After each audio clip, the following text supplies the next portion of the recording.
Ma'am, good evening classmates. My report is all about Lesson 37, Theories of Intelligence. What is intelligence?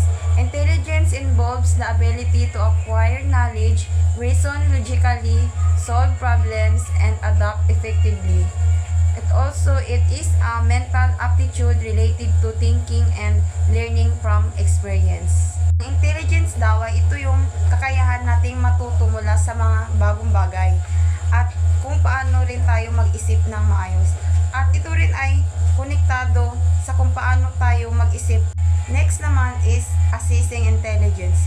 Common standardized tests include Stanford Binet Intelligence Test, Wechsler Skills or WEIS, WIEC, and WPPSI. This assists various cognitive abilities and produce IQ score.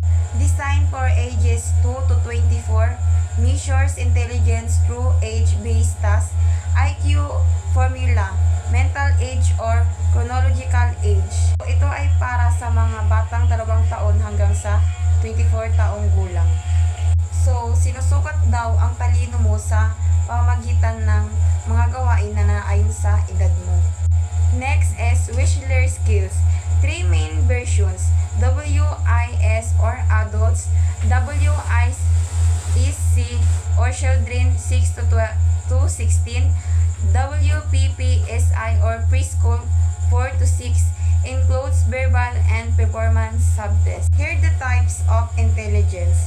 So first, rational, logical reasoning, emotional, managing and perceiving emotions, fluid, innate reasoning ability, crystallized, acquired knowledge and experience. Rational ay ito yung paggamit ng logic para maintindihan ng isang bagay. So next naman is emotional. Emotional ay ito naman yung pag-iintindi sa ating mga nararamdaman or ito yung kung paano ito nakakaapekto sa ating mga desisyon.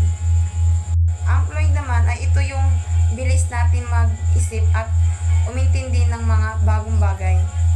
Ang crystallized ay ito naman yung kaalaman at nasanayan natin na natutunan.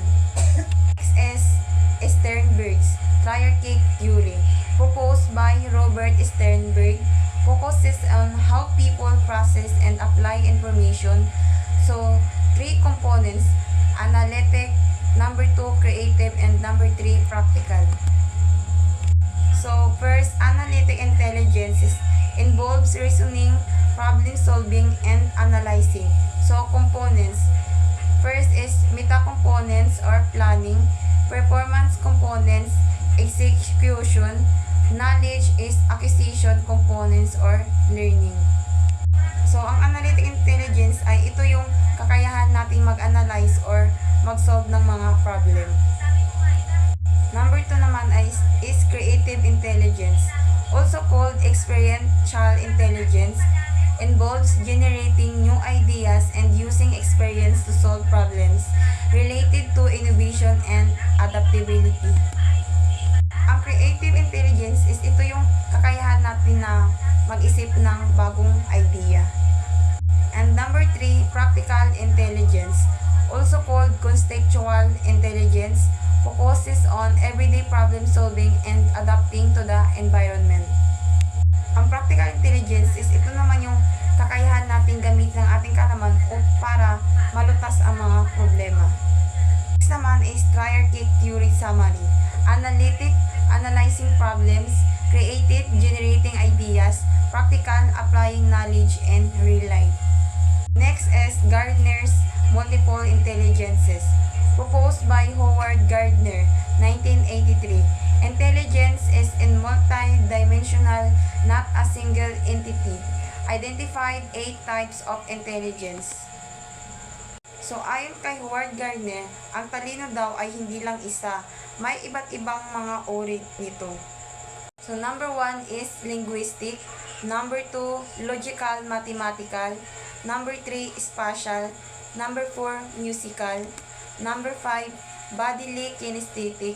Number 6, intrapersonal. Number 7, interpersonal. Number 8, naturalist.